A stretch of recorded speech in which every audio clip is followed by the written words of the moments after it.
नमस्कार दोस्तों, स्वागत है आपका जौनसार बाबर की आवाज़ में। मैं रजित चौहान। दोस्तों, आज हम एक ख़ास बातचीत में एक ऐसे शख्स से आपको मिलवाने वाले हैं जिनका कि मैं योगा के क्षेत्र में बोलूं, उनका बहुत अच्छा योगदान है। मैं बात कर रहा हूं ग्राम मेंद्रथ खत बावर से अमन शर्मा जी की। जो योगाचार्य अमन शर्मा है, वो मतलब 21-22 साल की उम्र में उनका एक बहुत अच्छा अपने आप में नाम है और बहुत अच्छे तरीके से वो प्रशिक्षण देते हैं। तो आज मैं मिलवाता हूँ आपको उन्हीं से। सबसे पहले आप उनसे खुद मिलेंगे और आपको अपना परिचय देंगे। तो अमन जी, सबसे पहले तो आपका बहुत बहुत स्वागत है जौनसार बाबर की आवाज़ में। आप अपने बारे में थोड़ा बताएंगे और आप बताएंगे कि कैसे आपका जो है योग में आपका जो है इंटरेस्ट आया, कैसे आपको इसमें लगा कि हाँ मुझे योग में जाना चाहिए, और आपका जो योग में आपने जो आज तक जो भी आपके अचीवमेंट्स है आप वो हमारे दर्शकों को बताएंगे। और आप बताएंगे कैसे कैसे आपने जो है इसके बारे में सुना, या फिर आपने कहीं से किसी से माउथ टू माउथ सुना, या फिर कहीं से वीडियो में देखा, या फिर जो भी आपका रहा नेचुरल एकदम आपने अच्छे तरीके से बोलना है, ताकि जो हमारे जौनसार बाबर के और भी जो लड़के हैं, युवा वर्ग है, वो सोच पाए इसके बारे में, क्योंकि बहुत लोग ऐसे जिनको इसके बारे में जानकारी नहीं है ना। तो आप बताइए इसके बारे में जो बेसिक आपको जानकारी, आप हर जानकारी को आप हमारे दर्शकों तक पहुँचाने की वो करें। ओम। तो सबसे पहले गायत्री मंत्र स्टार्ट करेंगे जब भी हम कुछ अच्छा काम करते हैं। तो ओम भूर्भुवस्वः तस्य वितुर्वरेण्यं भर्गो देवस्य धीमहि धियो यो नः प्रचोदयात्। तो नमस्कार, मेरा नाम अमन शर्मा है, ग्राम मेंद्रथ से, जौनसार बाबर से मैं। और जैसा भाई ने कहा है कि योग से जाना जाता है मेरे को, तो आपका बहुत बहुत धन्यवाद भैया जी। तो दरअसल मुझे योग के बारे में पता चला है 12th के बाद 2021 में। मैं भी पहले ही सबकी तरह था, मेरे भी शौक थे, मैं भी एक युवा था, मतलब एक सब लोग समिति थे, सब लोग मेरे साथ के जो दोस्त लोग थे वो भी थोड़े अलग माइंडसेट के थे। तो मैं एक अपने दोस्त का धन्यवाद करना चाहता हूँ, दीपांशु जोशी। तो उसने मेरे को बताया है कि ये योग है। मैंने 12th करी है PCM से, हरिद्वार से, और मैं गुरुकुल कांगड़ी में पढ़ता हूँ। मैं वहाँ पे जा रहा था BSc लेने। BSc एक साइंस स्ट्रीम की एक सब्जेक्ट है। तो वहाँ हम दोनों जा रहे थे, तो दोनों बातें करते जा रहे थे कि अब आगे क्या करना है। 21-22 साल के हो गए हैं, कुछ करना भी है आगे, और ऐसा कोई स्ट्रीम लेना है हमने कि जिससे हमें पहचाने, हमको काम जल्दी से जल्दी मिले, क्योंकि जिम्मेदारियाँ बहुत हैं। तो ऐसे बातें करते करते करते हमको एक पोस्टर दिखा। गुरुकुल कांगड़ी विश्वविद्यालय के पास गेट में एक पोस्टर है, योग विज्ञान योग। तो वो देखा हमने, उसके बारे में फिर फ़ोन में सर्च करा कि क्या चीज़ है ये। फिर अंदर गए, वहाँ पे काउंटर में पूछताछ करी कि योग ऐसा है कि इसमें ये सब होता है, और इसमें आगे बहुत कुछ करने के लिए आउट ऑफ इंडिया जा सकते हैं इसमें योग से सीखने। तो हम दोनों गए दोस्त लोग, हमने एडमिशन लिया। फिर उसके बाद एडमिशन ले लिया। फिर एडमिशन कहाँ पे लिया आपने, किस कॉलेज? गुरुकुल कांगड़ी विश्वविद्यालय हरिद्वार, यहाँ पे हम दोनों ने एडमिशन लिया।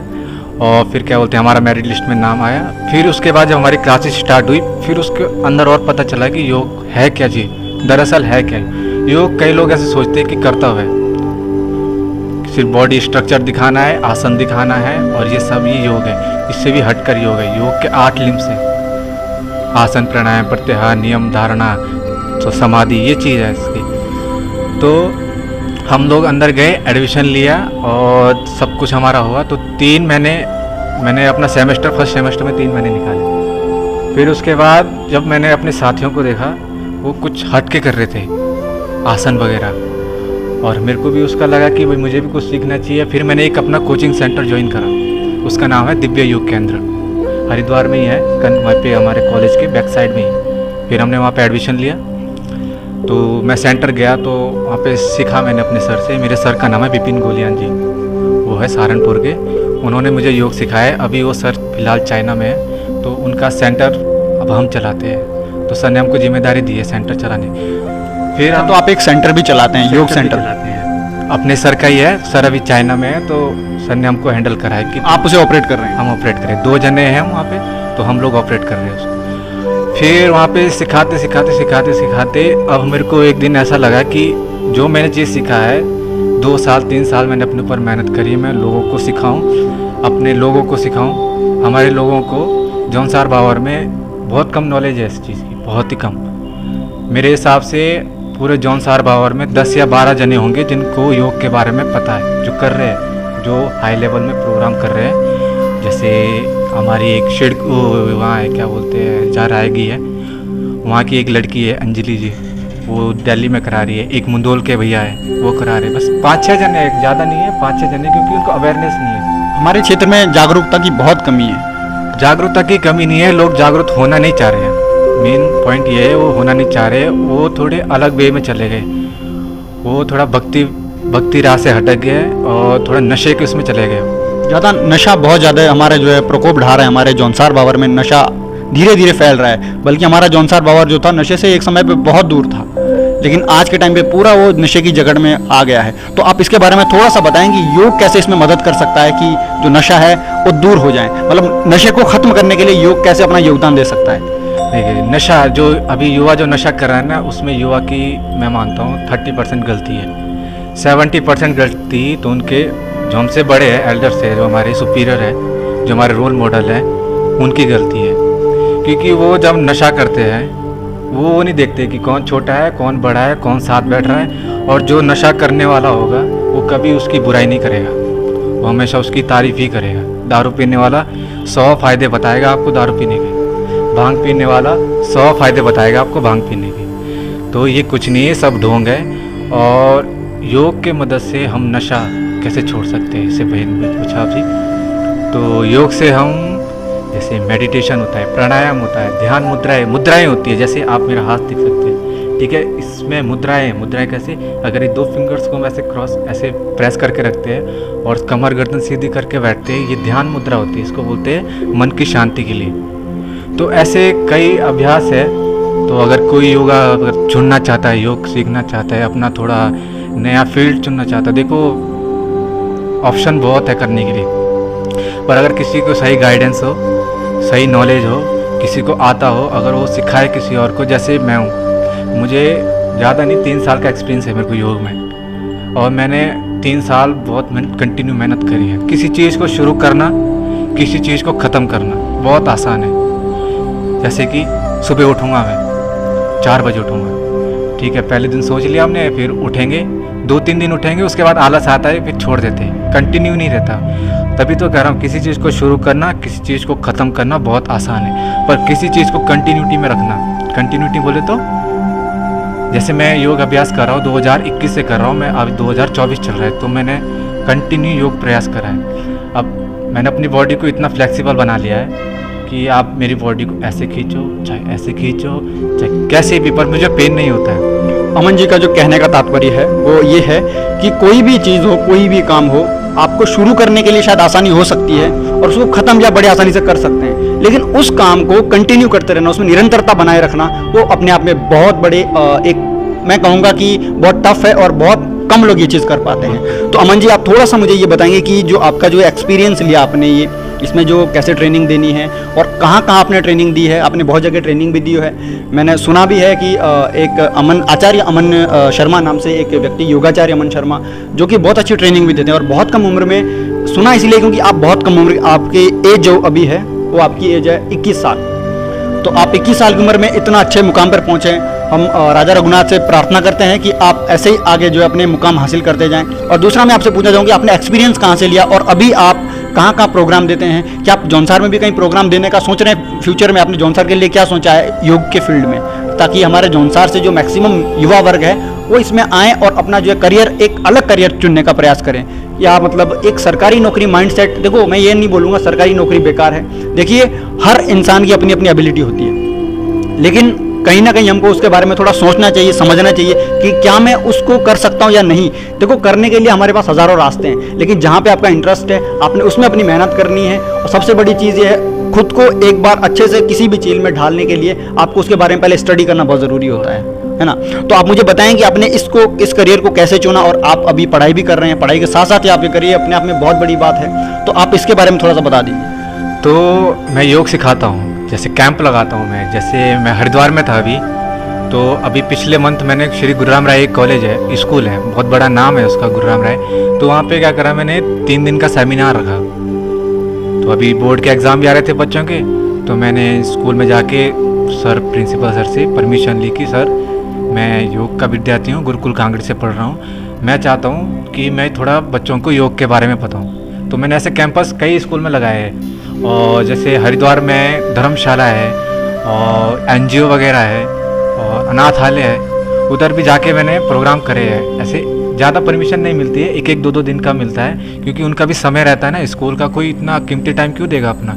पर फिर भी हमने जिद कर करके हमने सर से परमिशन ली, फिर वहाँ पे हमने सेमिनार लगाए। तो लोगों को हमने पूछा वहाँ पे कि आप लोगों को पता है योग क्या चीज़ है, क्योंकि देखो योग से यूथ कनेक्ट होता है। मेरे अगर यहाँ पे 50-60 साल का कोई अगर आदमी बैठा होता, ज़्यादा वो कनेक्ट नहीं हो पाता यूथ से, क्योंकि वो एक कान से सुनता है दूसरे कान से निकालता है, क्योंकि वो बोलते हैं कि खुद तो इसने भोग लिया सब, अब हमको ज्ञान पेलने आ गए, ये रहता है। अब मैं हूँ यूथ, मैं 21 साल का हूँ। अब जो मेरे को सुनेंगे, जितने भी लोग सुनेंगे वो सोचेंगे कि हमारे साथ का तो है, 1-2 साल ही ऊपर नीचे है, जब इसने इतना कुछ कर लिया है। अभी ज़्यादा नहीं करा है पर जितना करा है। बिल्कुल, ये अपने आप देखो 21 साल की उम्र में आप लोगों को ट्रेन करते हैं, आप लोगों को ट्रेनिंग देते हैं, अपने आप में बहुत बड़ा मुकाम है। तो मैं जैसे ऑनलाइन सेशन करता हूँ, मैं जो मेरे क्लाइंट ज़्यादातर दिल्ली के हैं, और जो मेरे क्लाइंट हैं वो 60 प्लस ही एज के हैं। वो वहाँ पे अच्छे खासे वो क्या बोलते हैं टीचर हैं। और मेरे एक फॉरेनर भी, मेरे एक लंदन के एक क्लाइंट है, वो भी मेरे साथ ऑनलाइन जुड़ते हैं, वो भी सीखते हैं मेरे से। और ज़्यादातर मेरे पास जो 50 से ऊपर है एज के, वो लोग सीख रहे हैं मेरे से योग, कि हम कैसे, देखो वो दिन भर दिनचर्या पूरी कर रहे हैं अपनी, थक हार के सब कुछ। फिर उनको ना क्या चाहिए, रिलैक्स चाहिए, शांति। सबसे मेन क्या है, शांति। जिसके पास शांति है वो सब सुखी है, मतलब योग जॉन सार बावर के लिए, जैसे आपने कहा कि जॉन सार बावर के लिए, मैं यही बात क्लियर करना चाह रहा था। हाँ, जॉन सार बावर के लिए मैं क्या करना, मेरा क्या ड्रीम है आगे, मेरा विज़न क्या है आगे का।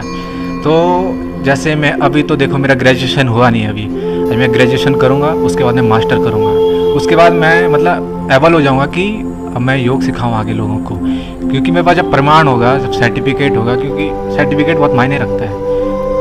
ठीक है, कोई डिप्लोमा करता है, देखो मैं ये मानता हूँ कि जो 6 महीने कर रहा है और जो 5 साल दे रहा है, तो 5 साल वाले के पास कुछ ज़्यादा है ना। टीचर बहुत बन रहे हैं, यूट्यूब से देख के बन रहे हैं, पर देखो योग ऐसी चीज़ है कि सारी बीमारी सही कर देता है, पर अगर जो योग से बीमारी लग गई ना, वो कभी ज़िंदगी में ठीक नहीं होगी। तो इसलिए गाइडेंस भी बहुत ज़रूरी है, टीचर का बहुत ज़रूरी। जैसे आप कह रहे हैं कि बावर जॉन सार के लिए मैंने क्या सोचा है, तो बावर जॉन सार के लिए सोचा है कि मैंने जितने भी स्कूल है हमारे बावर जॉन सार में, कितने होंगे 250 से प्लस ही होंगे, है ना, सरकारी गवर्नमेंट जो प्राइवेट्स है।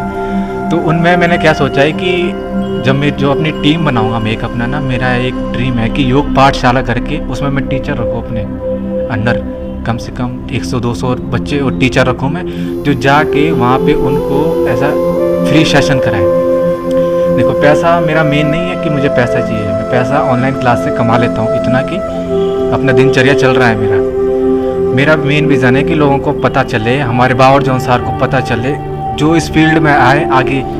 खेलो इंडिया होता है, इसमें सबसे बड़ा खेल होता है खेलो इंडिया होता है, उसमें योग से जाते हैं। अब खेलो इंडिया में अब ओलंपिक में रास्ते खुलने वाले हैं योग के लिए। तो ऐसा नहीं है, इसमें लोगों को पता नहीं, अवेयरनेस नहीं है। तो टीम बनाऊंगा एक 200 जनों की, और अलग अलग स्कूल में भेजूंगा, वहाँ पे वो योग के बारे में सिखाएंगे। अब जिनको जैसे मान लो एक गांव है, त्यूनी है, तो त्यूनी में हमारा बावर है, तो 20-25 गांव है, आसपास ही है, कनेक्टेड है ना सारा। तो वहाँ एक सेंटर खोल दिया त्यूनी में, वहाँ बच्चे आएंगे, सीखेंगे आगे। इसमें बहुत स्कोप है, बहुत ज़्यादा। मैं करियर अपॉर्चुनिटी के बारे में थोड़ा सा आपने पूछना चाह रहा हूँ, इसमें क्या करियर अपॉर्चुनिटी है, कैसे मतलब यहाँ पे अपना भविष्य बना सकते हैं? क्योंकि देखो सीखना तो एक ऐसा है ना, सीखना एक इंसान कोई भी काम सीख लेता है, तो उस काम में आगे भविष्य कैसा रहेगा, क्योंकि अपना भविष्य बनाना बहुत सबसे पहले इसको प्रायोरिटी देनी चाहिए। बिल्कुल, क्लियरिटी बहुत ज़रूरी है कि जो चीज़ हम कर रहे हैं, क्यों कर रहे हैं, किस लिए कर रहे हैं। देखो क्वेश्चन पुट अप करना हमारा स्वतंत्र धर्म है, ठीक है। तो इसमें हम अपना भविष्य कैसे बना सकते हैं? जैसे भैया बोल रहे कि जैसे मान लो अगर भैया ने योग चुन लिया लाइन, तो इसमें हम अपना भविष्य कैसे बनाएं?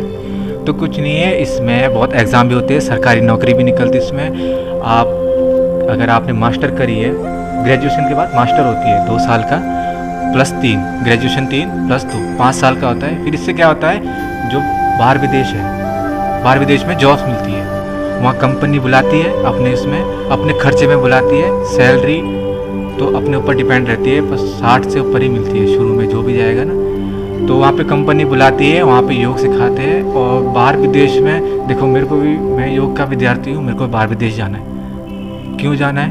क्योंकि थोड़ी ज़रूरतें हैं, और क्या बोलते हैं वहाँ पे ऐसे रखते स्कोप ज़्यादा है। वहाँ पे टीचर को ऐसे रखते हैं। यहाँ पे क्या बोलते हैं, मसाज वाला, सर्कस वाला, इसलिए यहाँ पर कहीं ना कहीं जो योग टीचर है, जो योगाचार्य होते हैं, उनको कहीं ना कहीं एक अलग रिस्पेक्ट नहीं होती, वो रिस्पेक्ट नहीं है। लेकिन अभी धीरे धीरे केंद्र सरकार भी इस पर काम कर रही है, और जो योग है उसको एक बहुत ऊंचा स्तंभ दिया जा रहा है। मैं कहूँ तो आज के टाइम पे विदेशों में योग जब से हिंदुस्तान में जो है, पहले शायद हिंदुस्तान में योग सबसे पहले आया था, सबसे पहले, हाँ सबसे पहले सनातन ही सबसे पुराना है। सनातन कोई धर्म नहीं है, सब लोग इससे थोड़ा बच के रहे। थोड़ा सनातन कोई धर्म नहीं है, सनातन एक वे है हमारा, एक विचारधारा है। विचारधारा है हमारी एक ना। तो लोग, कई लोग धर्म को भी गलत समझते हैं। जैसे मैंने रैंडमली कई लोगों से पूछा कि धर्म क्या है, कहते हैं मुस्लिम, सिख, हिंदू। ये धर्म नहीं है, धर्म हमारा कर्तव्य है। सही और गलत का अगर हमको निर्णय करना आ गया, वही धर्म है। और धर्म वो नहीं है कि जो बोल रहे हैं कि भाई मैं हिंदू, मैं मुसलमान, लोग इसी में रह के ऐसे ही घूम रहे हैं, कुछ नया स्कोप नहीं कर पा रहे हैं। तो थोड़ा इससे बचो। ये चीज़ में तब पढ़ो जब 40-50 से ऊपर हो जाओ, ये चीज़ें तब के लिए है। अभी युवा है, कुछ सीखो नया। ज़रूरी नहीं है योग सीखो, कुछ हट के सीखो, जिम जाओ, कैलिस्थेटिक करो, योगा करो, कुछ पढ़ो, बहुत कुछ है, पर इसमें मत पढ़ो। समझने वाले समझ जाएंगे किस चीज़ में बोल रहा हूँ मैं, पूरा खोल के नहीं बोल रहा, पर बिल्कुल बिल्कुल ये चीज़ है। तो अमन जी का जो कहने का तात्पर्य है वो ये है कि अगर आप योगा को एक करियर अपॉर्चुनिटी की नज़र से देखते हैं, तो आप इसमें अपना भविष्य भी बना सकते हैं। और भविष्य बना ही नहीं सकते, आप इसमें बहुत लोगों का और भी भविष्य बना सकते हैं, और आप बहुत आगे इसमें जा सकते हैं। तो ये थे हमारे साथ अमन शर्मा जी। तो हम इनसे एक लास्ट क्वेश्चन पुट अप करना चाहेंगे कि आपने फ्यूचर का जो आपका प्लान है, वो आपका किस तरह से आप उसको देख रहे हैं कि फ्यूचर में जौनसार में योग से क्या बदलाव आ सकता है? योग से ये बदलाव आ सकता है, जैसे कि अभी योग नगरी किसको कहा जाता है? ऋषिकेश को। वर्ल्ड की कैपिटल क्या है? ऋषिकेश। योग राजधानी, विश्व की योग की राजधानी है ऋषिकेश। और फिर है हरिद्वार, योग नगरी हरिद्वार, योग नगरी ऋषिकेश। और जैसे कह रहे हैं कि इसका आगे पॉइंट ऑफ व्यू क्या है मेरा, इसमें योग का, टीचर का वगैरह सबका ना, तो इसमें हमारे जो बावर जौनसार के लोग हैं ना, थोड़ा जो जिनको अवेयरनेस नहीं है, जो थोड़ा गलत वे में चले गए योग करके सही राह में, और लोग अपना खुद का क्या बोलते हैं उसको, बिजनेस को हिंदी में क्या बोलते हैं, व्यापार ना। गांव में जैसे मान लो 4 गांव है, अगर आप मान लो, अगर आपको पता है बीमारियां कितनी, इतना छोटा बच्चा है 2-3 साल का, चश्मा लग जाता है उसको, बाल झड़ जाते हैं, सफ़ेद बाल, आंखों की दृष्टि कम देखना, झुर्रियाँ, सुनना कम, पेट से, और हार्ट, ये किस चीज़ से? अवेयरनेस नहीं है। कुछ भी खा रहे हैं, कुछ भी पी रहे हैं, fast food, junk fast food, cold drink, ये सब जो खा रहे हैं, इससे हमारा क्या होता है, सब कुछ। जैसे मेरे पास कई क्लाइंट आते हैं, क्या बोलते हैं कि सर हमारे ना हेयर फॉल हो रहा है, कि क्या करें हम? फिर उनसे मैं सिंपल पूछता हूँ कि तुम्हारी दिनचर्या क्या है? कहते हैं सर उठते हैं लेट 9-10 बजे, फिर वही अपना डेली खाना पीना, बाहर से खाते हैं हम ज़्यादा, स्पाइसी वगैरह। फिर वही है कि देखो, इस चीज़ के लिए मैं आपको ये बताऊँगा कि अगर आपको कोई भी बारे में मेरे से पूछना है बीमारी से, तो मेरा इंस्टाग्राम चैनल है अमन शर्मा, अमन_शर्मा 0849 से, अमन_शर्मा 0849। तो बाकी अगर किसी को अगर योग सीखना है, देखो मैं हो सके जितने लोगों को मैं योग सिखाऊं, वो थोड़ा किसी और को सिखाए आगे। ये मार्केटिंग वाला नहीं है कि एक को सिखाया 2 को सिखाया। जितना तुम खुद सीखोगे उतना ही तुम आगे एक्सपीरियंस करोगे, उतना ही। जिस मैंने सिखाया, मैंने 10 जनों को सिखाया, मैंने उनसे बहुत कुछ सिखाया। लोगों से मिलना, जैसे भाई मिलते हैं, कितने लोगों से मिलते होंगे दिन में, कितनों का इंटरव्यू करते हैं, तो हर एक का माइंडसेट अलग होता है, सब अलग खोपड़ी के, किसका क्या सोचना, विचारधारा सबकी अलग है। तो सबका सुन के जो एक नई दिशा बनाता है, वही सबसे ऊंचा है भी। बहुत बहुत धन्यवाद तो अमन जी, आपने जो जानकारी दी योग के बारे में, शायद वो जानकारी मैं कहूँ तो आज तक हमारे जौनसार में किसी ने नहीं दी होगी। तो आपने भी अपने स्तर पर एक बहुत अच्छी जानकारी दी। तो ये थे हमारे साथ अमन शर्मा जी, ग्राम महेंद्रथ, खत बावर।